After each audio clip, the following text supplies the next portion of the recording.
Hey folks, Studio here, bringing you guys a look at the new Heimerdinger rework available now on the PvE.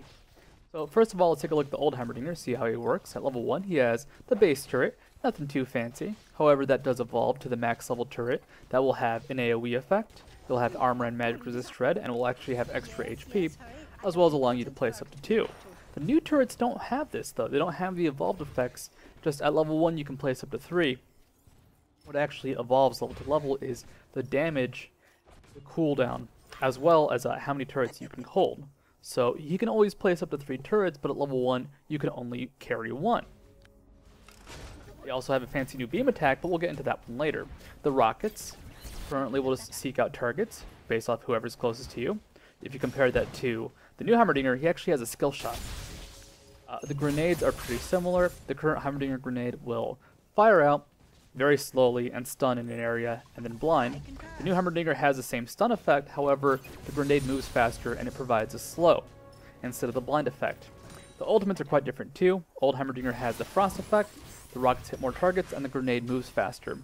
The new Heimerdinger doesn't really have a comparison. His ultimate will actually buff one of his skills.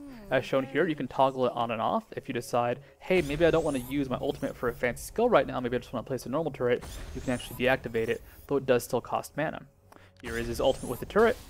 You get a really buff turret. Look at it, it's big, it's red, it fires out a bunch more attacks, and the beam attack does a whole lot more damage, but it is temporary. The rockets fire out that barrage of rockets, actually deal incredibly high damage. One of the highest damaging skills in the game. And then finally, his grenade will actually have a bounce effect, as shown here. That bounce effect can actually stun people behind the initial impact point. Heimerdinger brings something new to League of Legends. Most characters don't have this quality, but he has a lot of choice. You can very efficiently decide what to do with Heimerdinger. Part of it is a skill build, but overall, the way every skill plays out, a lot of things will vary depending on what you're trying to do. For example, there I used the rockets to try and harass Katarina. However, I could have used them to try and push down the creep wave. I was trying to be more push-oriented.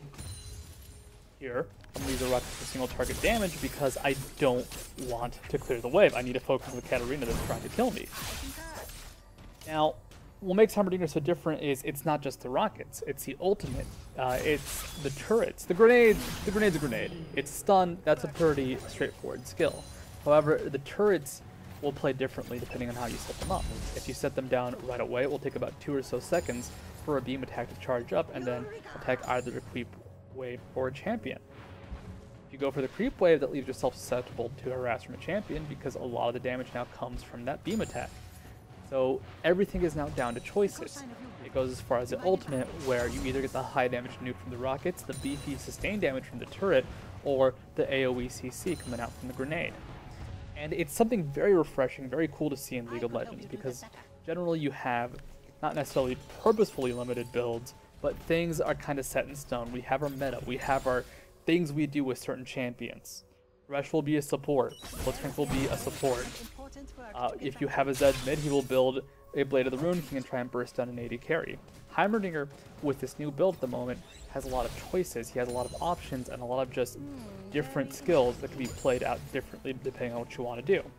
It's cool to see this kind of adaptation in League of Legends. It's cool to see this unique choice presented as a player. And honestly, right now, his values are kind of low. He's pretty weak as a champion overall.